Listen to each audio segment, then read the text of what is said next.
Next, Mr. Kelly, you've got 5 minutes. Thank you, Mr. Chairman, and thank you all for being here, especially small business owners. My whole life, I've been involved in small business. My father started a business in 1953 after being a parts picker in a General Motors warehouse, coming back from the war and starting a dealership, a very small store, one car showroom, about 4 service bays. So I know of which you talk. And one of the most fascinating things since I've been here is to listen to the opinions of those who are not on the field.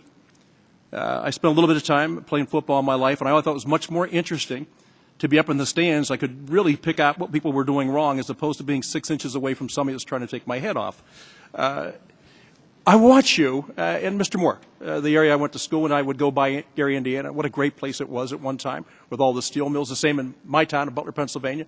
We had great steel mills. We had great railroad companies. We had a lot of great things that are no longer there. But I think the disconnect here is that people don't get it, that there is a cost of operation that we keep messing with all the time by increasing their tax load. And for some reason now, Mr. Paulson just talked about medical devices. You cannot increase the cost of your product and hope to compete in a global competitive business where people don't have to play by the same rules. And it is fascinating to me. One of the biggest items we sell right now are cars or navigation systems, because people don't know how to get to point A to point B, or they want to find the fastest or the quickest or the most use of freeways. And I would just tell you this, that most times it gets a little bit confusing, and when it does, a little voice comes on that says, recalculating. This Affordable Care Act, I mean, I can't imagine something being named worse in my life. Affordable? Heavens no. Heavens no. Try and work with it. I mean, the people that actually have to work with it, get up out of bed in the morning, put their feet in the ground, go to work. They're the ones that have to struggle with it. And I am fascinated by folks who have never done it that can tell you how easy it is. All you need to do is get a laptop. I'll put the program in for you. I'll show you how it works. Tell me the struggles that you have just trying to maintain your competitive edge. And the other thing is, one of the things is it says the employer mandate is called the shared responsibility for employers regarding health coverage payment, which kind of suggests that me as an employer all my life, I didn't really know how to take care of my employees.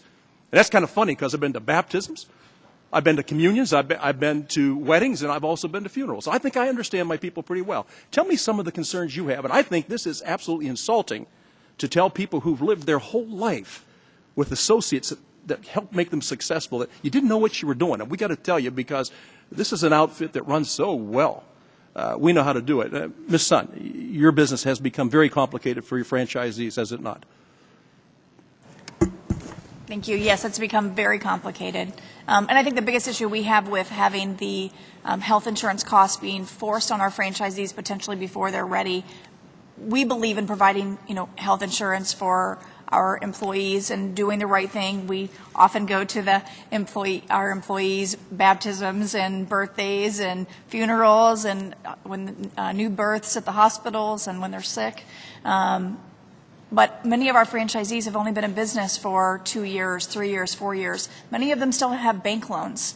And to put a mandate of additional costs on their business before they're out of debt and have paid back their small business loans to the SBA, I think that is improper.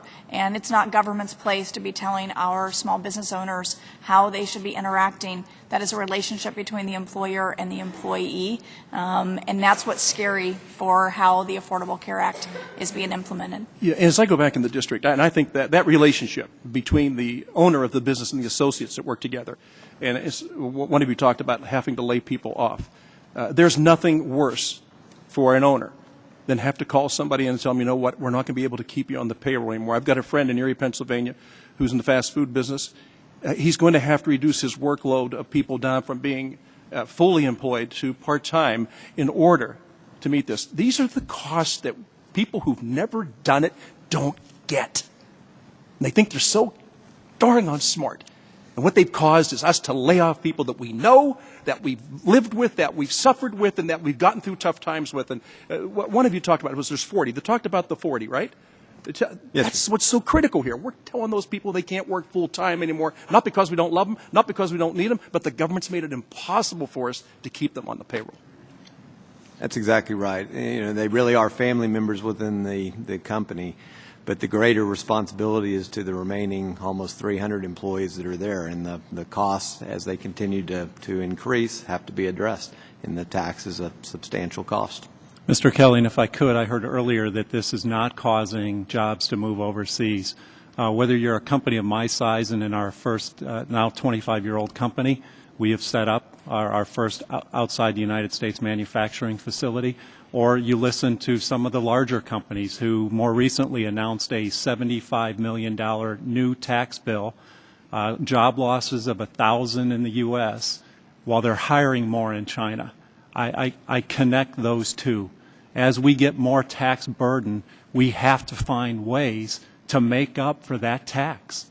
And one way is to move jobs offshore. And I don't like it.